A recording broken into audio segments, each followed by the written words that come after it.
Good morning. Myself, Dr. Raghusudha, Head and Assistant Professor, Department of Microbiology, Government City College, Hyderabad, would like to discuss on antigens.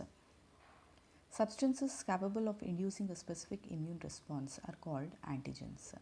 The molecular properties of antigens and the way in which these properties ultimately contribute to immune activation are central to our understanding of the immune system.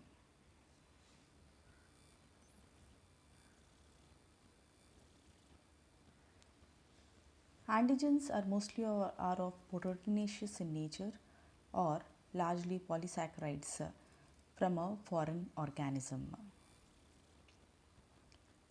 Antigens are usually microbes and different parts of the microbes acts as antigen or antigenic in nature like capsules, cell wall, toxins, viral capsids, flagella, etc.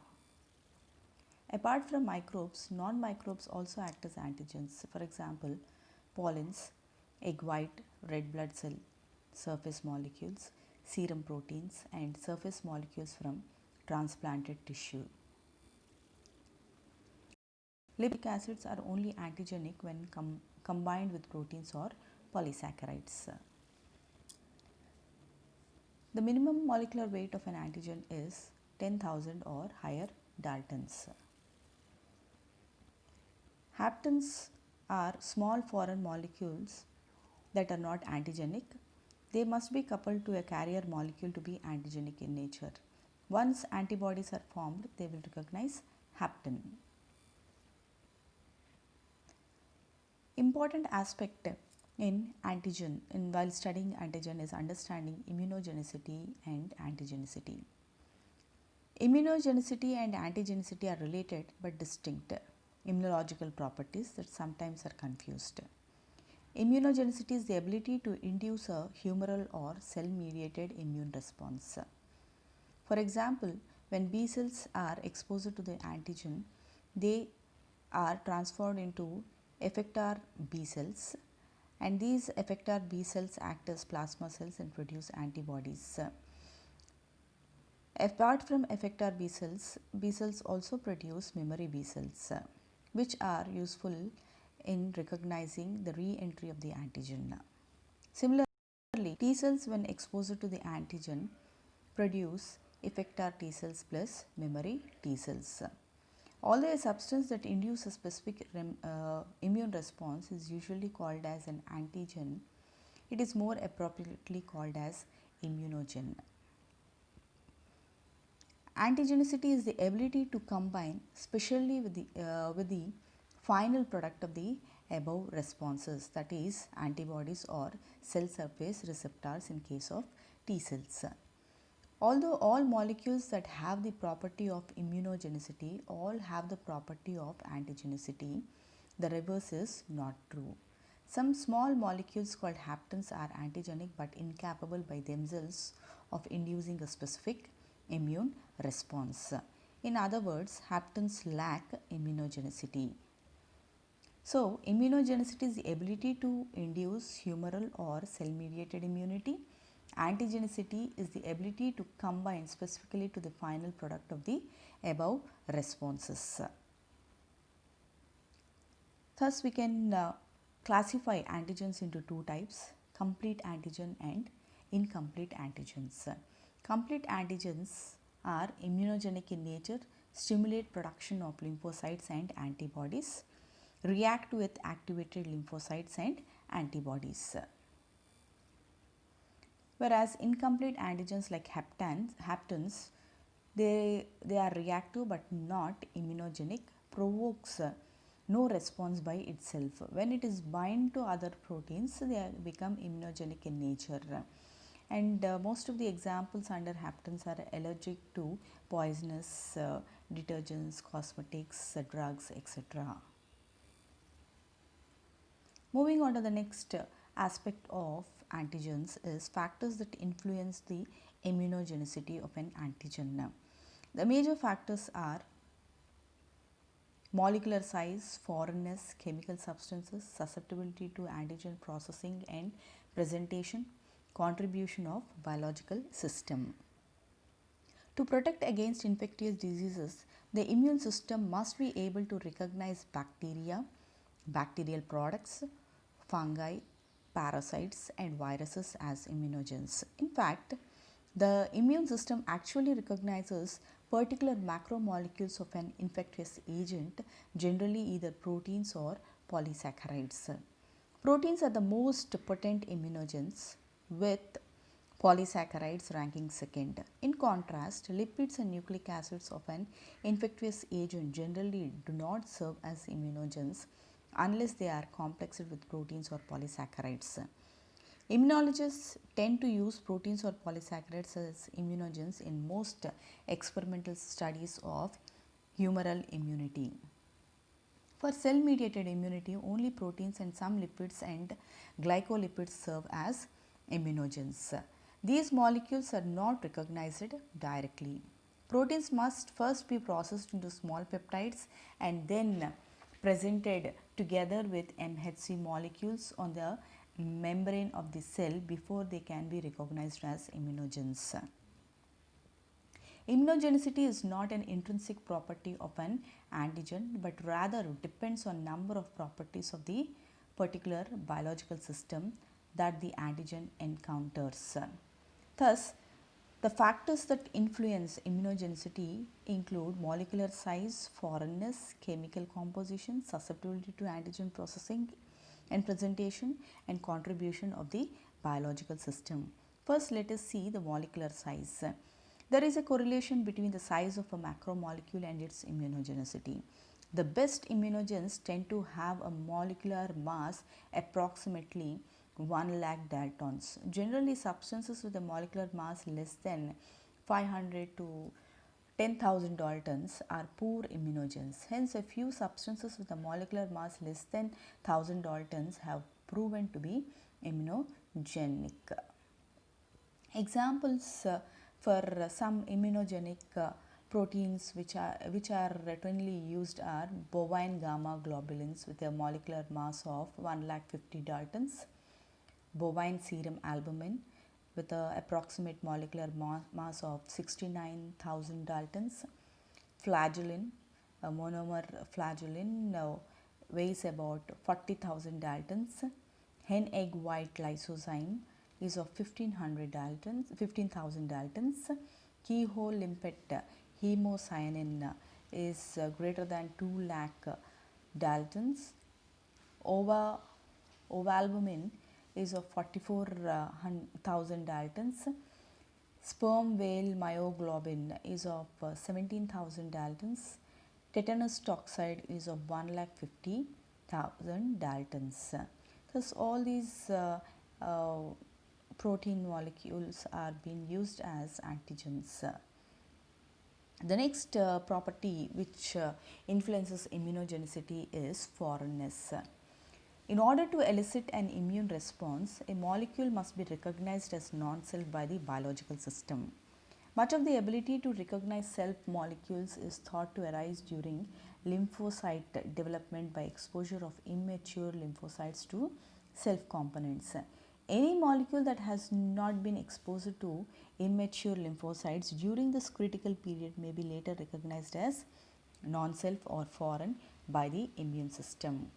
When an antigen is introduced into an organism, the degree of its immunogenicity depends on the degree of its foreignness. Generally, greater the phylogenetic distance between two species, the greater the structural disparity between them. For example, the common experimental antigen bovine serum albumin is not immunogenic when it is injected into a cow, but is strongly immunogenic when it is injected into rabbit.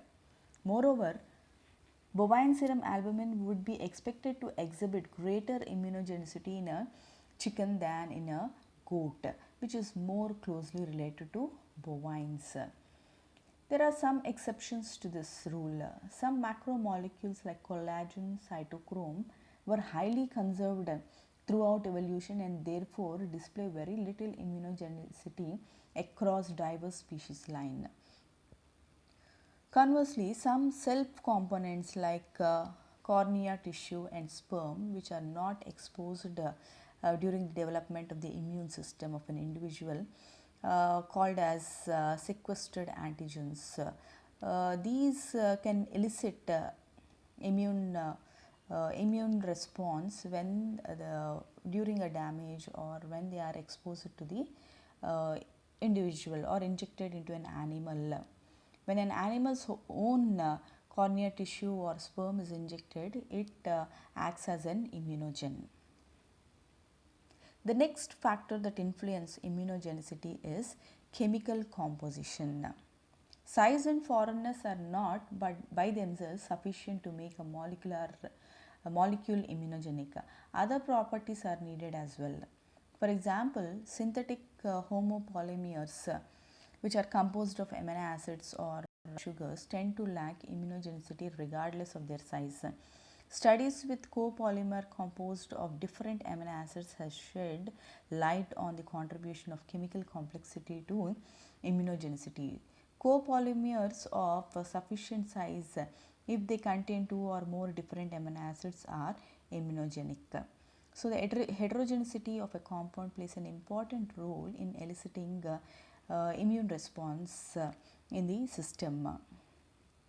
In addition to aromatic amino acids such as tyrosine or phenylalanine, profoundly enhances the immunogenicity of these synthetic polymers. For example, a synthetic copolymer of glutamic acid and lysine requires a minimum molecular weight of 30,000 to 40,000 of immunogenicity. Addition of tyrosine to the copolymer reduces the required minimum molecular weight to 10,000 to 20,000.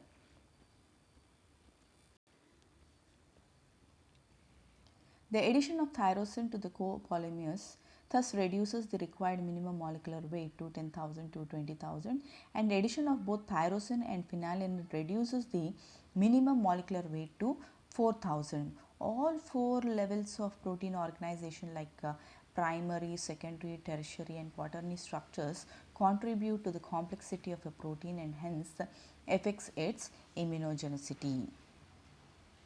Moving on to the next factor that influence immunogenicity is susceptibility to antigen processing and presentation. Development of both humoral and cell mediated immune responses require interaction of T cells with the antigen that have been processed and presented together with the MHC molecules. To Th cells, the antigen must be presented with class 2 MHC molecules on an antigen presenting cells, while to Tc cells, the antigen must be presented with class 1 MHC molecules on an altered self cell. Macromolecules that cannot be degraded and presented with MHC molecules are poor immunogens. This can be illustrated with polymers of D amino acid, which are stereoisometric of the naturally occurring L amino acids. Because the degradative enzymes within antigen presenting cells can degrade only proteins containing L amino acids, polymers of D amino acids cannot be processed and thus are poor immunogens. Large insoluble macromolecules generally are more immunogenic than small soluble ones because the large molecules are more readily phagocytosed and processed. Intermolecular chemicals cross-link induction of aggregation by heating and attachment to the insoluble matrix has been routinely used to increase the insolubility of macromolecules, thereby facilitating their phagocytosis and increasing their immunogenicity. The next factor that influences immunogenicity is contribution of the biological system. Even if a macromolecule has the properties that contribute to the immunogenicity, its ability to induce an immune response will depend on certain properties of the biological system that the antigen encounters. These properties include genotype of the recipient, the dose and route of antigen administered, and the administration of substances called adjuvants that induce response. Let us see the first factor which contributes the effect of the biological system in which the antigen encounters. The first one is genotype of the recipient animal. The genotype of an immunized animal influences the type of the immune response the animal manifests as well as the degree of the response. For example, Hughes McDavid showed that two different inbreed strains of mice responded very differently to a synthetic polypeptide immunogen. After exposure to the immunogen, one strain produced high levels of serum antibody, whereas the other strain produced low levels. When the two strains were crossed, the F1 generation showed an intermediate response to the immunogen. By backcross analysis, the gene controlling immune responsiveness was mapped to a subregion of the major histopathologic complex. Numerous experiments with simple defined immunogens have demonstrated genetic control of immune responsiveness largely confined to genes within the MHC. These data indicates that MHC gene products which functions to present the processed antigens to T cells play a central role in determining the degree of immune responsiveness. The response of an animal to an antigen is also influenced by the gene that encodes B cells and T cells receptors by genes that encode various proteins of immune regulatory mechanism. Genetic variability in all of these genes affects the immunogenicity of a given macromolecule in different animals. These genetic contributions to immunogenicity are very important in defining the activity or the effect of antigen on a given individual. The next aspect which contributes for the biological system effect is immunogen dosage and route of administration. For example, in an experiment, immunogen exhibit a particular dosage response curve which is determined by measuring the immune response to various doses by different administration routes. Some combinations of optimal dosage and route of administration will induce a peak immune response in a given animal. An insufficient dose will not stimulate any immune response either because it fails to activate enough lymphocytes or because it induces a non-responsive state. Conversely, an excessively high dose also can fail to induce a response because it causes lymphocytes to enter a non-responsive state. The immune response of mice to the purified pneumococcal capsular polysaccharide illustrates the importance of the dosage. A zero point 0.5 mg dose of the antigen fails to induce an immune response in mice, whereas a 1000-fold lower dosage of the same antigen induced a humoral antibody response. This phenomenon of immunogenic unresponsiveness or tolerance is known as tolerance. A single dose of most experimental immunogens will not induce a strong response. Rather, repeated administration over a period of weeks is required to stimulate a strong immune response. Such repeated administrations are known as boosters, which increase the clonal proliferation of the antigen specific T cells or B cells. Experimental immunogens are generally administered parenterally, that is by route other than the digestive tract. The following administration routes are common, like intravenous into a vein, intradermal into the skin, subcutaneous beneath the skin, intramuscular into the muscle, and intraperitoneal into the peritoneal cavity. The administration route strongly influences which immune organs and cell populations will be involved in the response. Antigen administered intravenously is carried first to the spleen, whereas antigens administered subcutaneously moves first to the local lymph nodes. Differences in the lymphoid cells that populate these organs may be reflected in the subsequent immune response.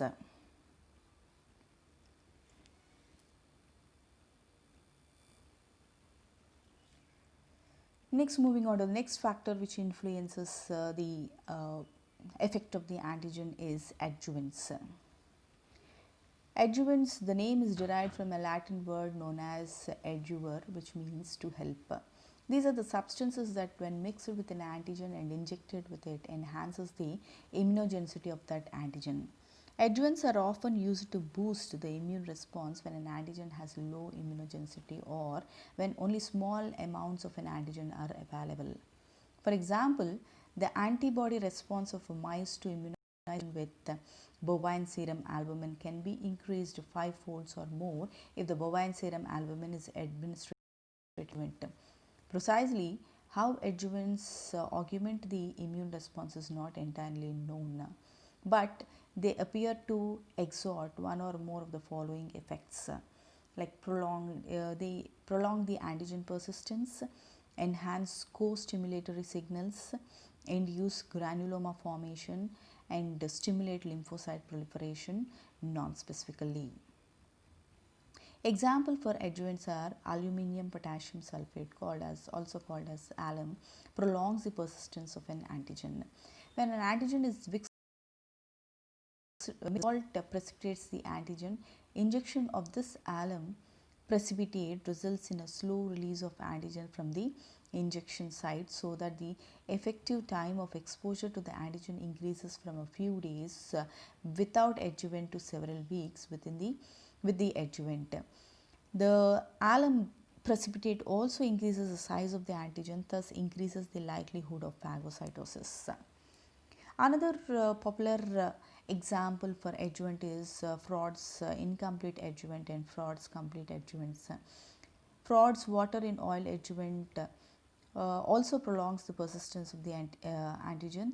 Freud's incomplete adjuvant contains antigen in aqueous solution, mineral oil, and an emulsifying agent such as mannite monoleate, which disperses the oil into small droplets surrounding the antigen. The antigen is then released very slowly from the site of the injection in case of Freud's incomplete adjuvant. Whereas Freud's complete adjuvant contains heat-killed mycobacterium in the water and oil emulsion also has this effect.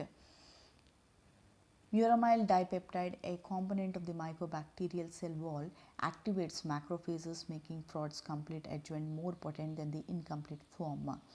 Activated macrophages are more phagocytic than unactivated macrophages, express high levels of class II MHC molecules and the membrane molecule B7, and secrete increased levels of cytokinins and interleukin 1.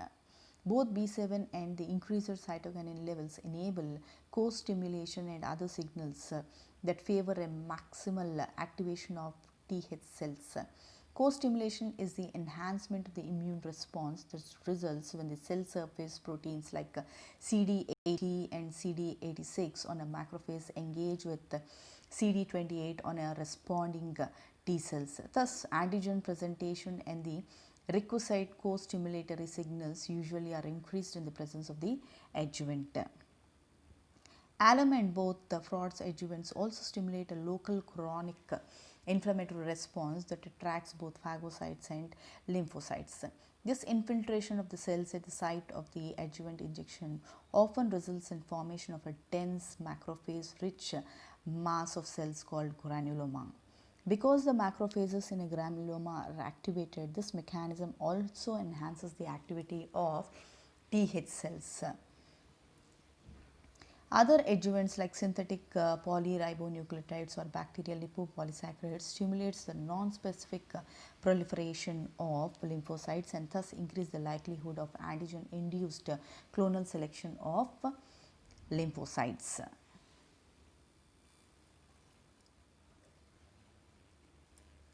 This postulates the mode of action of some commonly used adjuvants like Freud's incomplete adjuvants produces prolonged antigen persistence, enhances co-stimulatory signals and induces granuloma formation, but do not stimulate any lymphocytes non-specifically.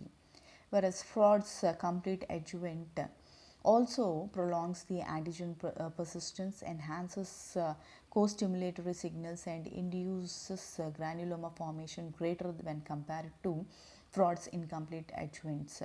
Whereas alum prolongs the antigen persistence and induces granuloma formation, Mycobacterium tuberculosis induces granuloma formation, whereas Bordetella pertussis is helpful in stimulating lymphocytes non-specifically.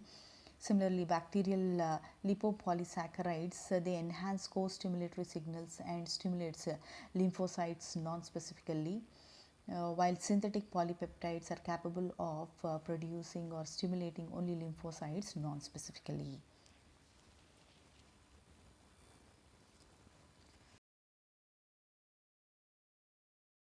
A single antigen may have several parts that provoke immune response. The self antigens like the major histolytic complex, surface glycoproteins, class 1 on nearly all cells and class 2 on cells active in immune responses.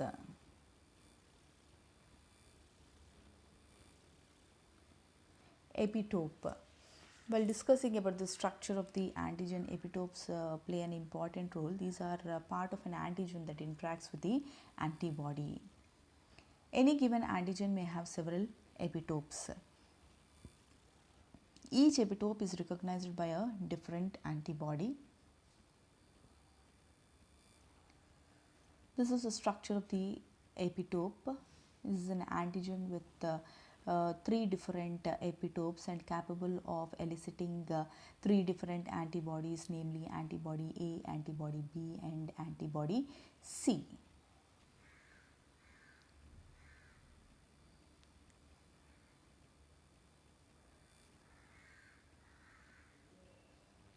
So, epitopes are immunogenically active regions of an immunogen that binds to the antigen specific membrane receptors on lymphocytes or to secrete antibodies.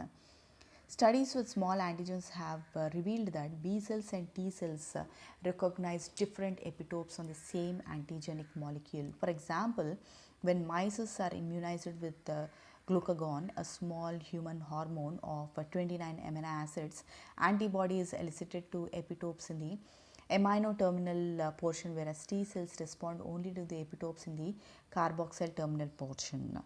Lymphocytes and a complex antigen may interact on several levels of antigen structure. An epitope on a protein antigen may involve elements of the primary, secondary, tertiary, and even quaternary structures of the protein.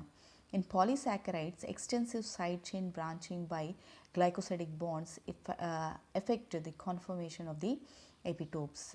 The recognition of antigen by T and B cells is functionally different.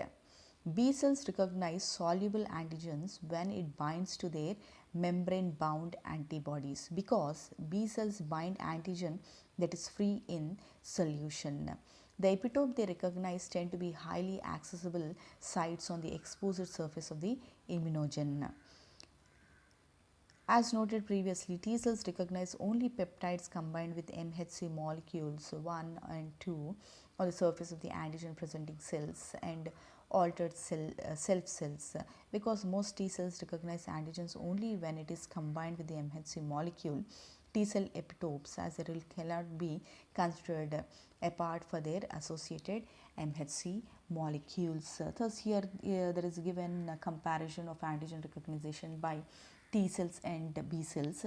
The characteristics are interaction with the antigen. B cells involves binary complex of membranes Ig and Ag, while T cells involves ternary complex of T cell receptors, antigen and MHC molecules.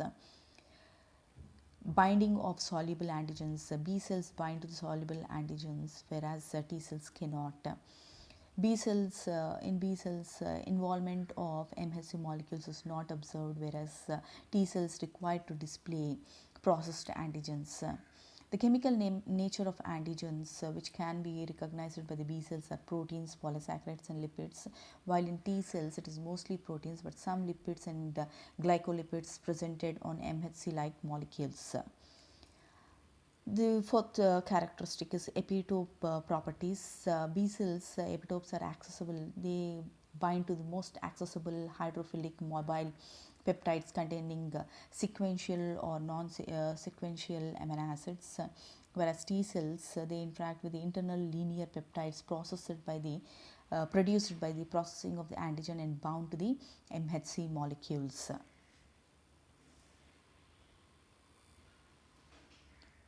Next, moving on to the haptons.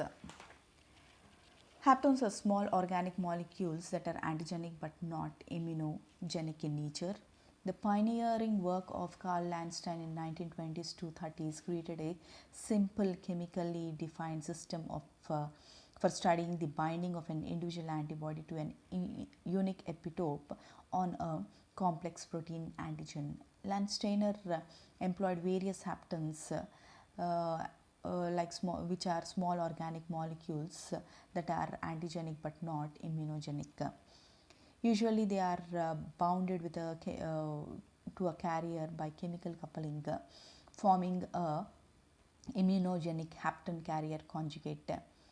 Animals immunized with such conjugates produce antibodies specific for the hapten determinant unaltered epitopes on the carrier protein, and a new epitope formed by the combined part of the both of the hapten and the carrier.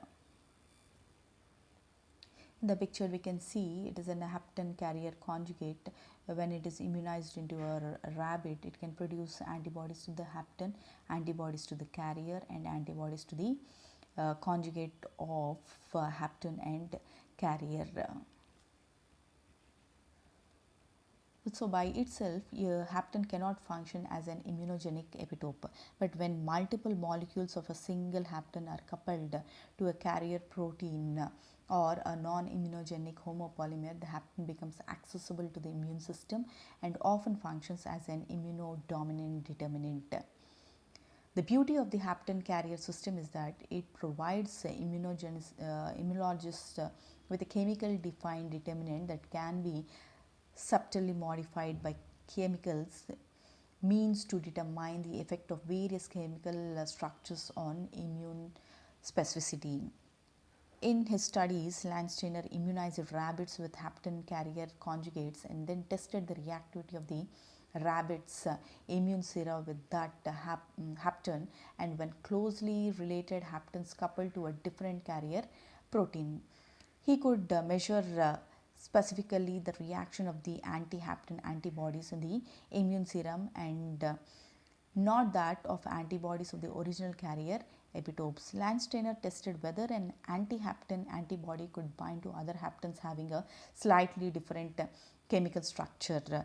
He tried to find out if there is any cross reaction between the closely related haptens, but to his observation he has found that there is no cross reaction between closely related haptens, and they are very specific for its antigen antibody interactions. Using various derivatives of aminobenzene as haptens, Landsteiner found that the overall configuration of a hapten plays a major role in determining whether it can react with a given antibody. Many biological important substances including drugs, peptide hormones and steroid hormones can function as haptens. Conjugates of these haptens with large protein carriers can be used to produce hapten specific antibodies. These antibodies are useful for measuring the presence of various substances in the body. For instance, the original home pregnancy test kit employed anti-hapten antibodies to determine whether a woman's urine contains human chorionic gonadotropin, which is a sign of pregnancy.